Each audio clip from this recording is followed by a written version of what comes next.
अस्सलामुअलैकुम फ्रेंड्स, आप देख रहे हैं तनवीर टीवी। मज़ीद अच्छी वीडियोस के लिए हमारे चैनल को सब्सक्राइब करें और बेल आइकन को आगे देखो एक बार। आप एक बार हमारी जगह आगे देखो। हम बहुत परेशान है, ना करो हमें परेशान। हमारे बच्चे परेशान है, हम कहाँ जाएंगे, किसको अपील करें, हम किसके आगे दरख्वास्त दें।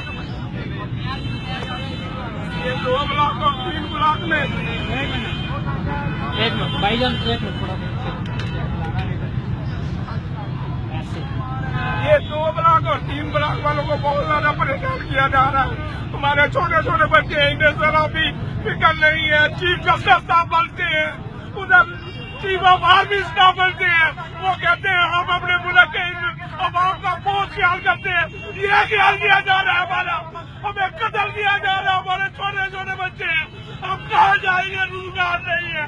हमारे बच्चे पढ़ते भी हैं, सब कुछ जाइए, कहाँ जाए। और चीफ जस्टिस साहब आप भी आए, और मिनिस्टर साहब आप भी आए।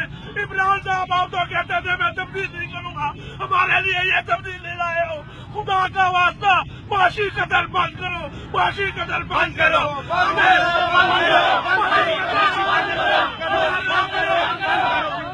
अगर आपने ये बातें ना बंद की, यकीन करें सबसे पहले पेट्रोल ऊपर बैठे मैं ऊपर अपने हक पर आग लगा लूंगा। और इसका चीफ जस्टिस साहब जवाब देंगे, इमरान साहब जवाब देंगे, आर्मी चीफ जवाब देगा। सब इनकी जितनी हुकूमत है वो मेरे कातिल होंगे।